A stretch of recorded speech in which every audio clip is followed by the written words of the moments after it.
To Christ through Mary. I'm Deacon Ken, and welcome to the Divine Life. So as I mentioned, we're going to finish out the month of April with stories about people who did heroic things in an effort to receive the Eucharist. Today, we're going to go back to the late 300s, early 400s, and it's the story about St. Mary of Egypt. In her early 20s, Mary very much liked being a prostitute. Not because she needed the money or she was doing it out of desperation for the income. She just liked being a prostitute. And one day there was a group of pilgrims that were coming into Jerusalem for the Feast of Venerating the Cross. And she followed them to the church. As they went in, she attempted to go in behind them. And every time she attempted to open the door, she was pushed back. She tried repeatedly.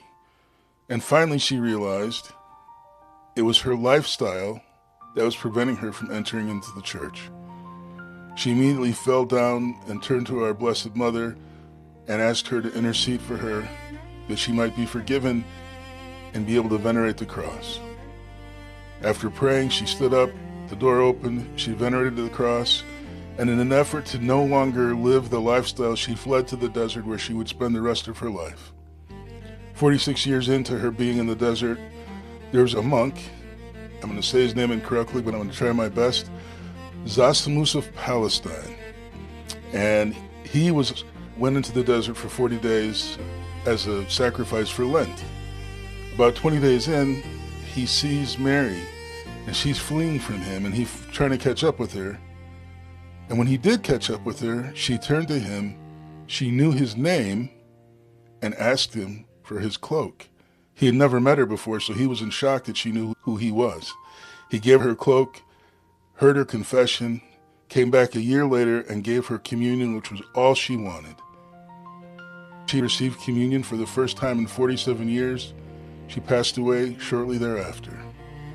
She's a saint today because of the sacrifice she made to be in the state of grace that she thought was necessary to receive the body, blood, soul, and divinity of Jesus Christ.